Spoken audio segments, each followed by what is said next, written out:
Հայաստանի և Ադրբեջանի միջև խաղաղության պայմանագրի ստորագրման ժամկետներ հայտնելը անշնորհակալ գործ է, այս մասին հայտարարել է ԱԺ Ալեն Սիմոնյանը։ Ադրբեջանի հետ աշխատանքները բոլոր ուղղություններով շարունակում են, թե մեր, թե Ադրբեջանի կողմից պոզիտիվ տրամադրվածություն կա։ Ժամկետների մասին խոսելն անշնորհակալ գործ է, մենք պատրաստ ենք եղել ու հիմա էլ պատրաստ ենք այ պայմանագիրը ստորագրել, այդ ուղղությամբ էլ խոսակցությունները շարունակվում են։ Ակնհայտ է, կոնֆլիկտ չկա, նախադրյալներ էլ չկան ու չեն էլ կարող լինել։ Շատ կարևոր ու որոշիչ է վստահության վերականգնումը, ասել է Սիմոնյանը։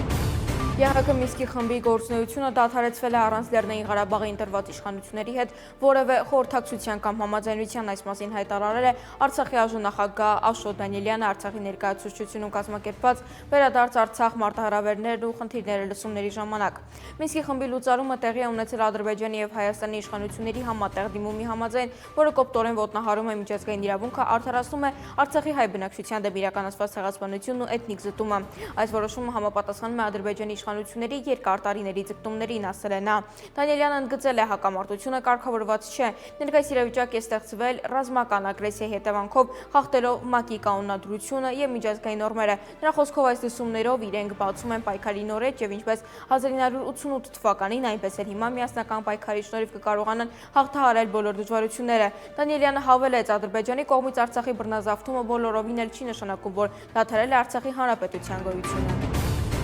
Հայաստանի վարչապետ Նիկոլ Փաշինյանը Բաքվում պահվող հայ գերիների հարցի լուծումը կապում է խաղաղության հաստատման հետ։ Նա այս մասին ասել է Գերմանիայում արտաքին հարաբերությունների գերմանական ընկերակցությունում կազմակերպված պանելային քննարկման ժամանակ, պատասխանելով ներկաներից մեկի հարցին։ Այս խնդիրը ավելի հեշտորեն կհասցեագրվի համագործակցության և խաղաղության, քան թե հակամարտության մթնոլորտում։ Հակամարտության մթնոլորտում այս խնդիրը հասցեագրելու տարբերակ չկա, ասել է Փաշինյանը։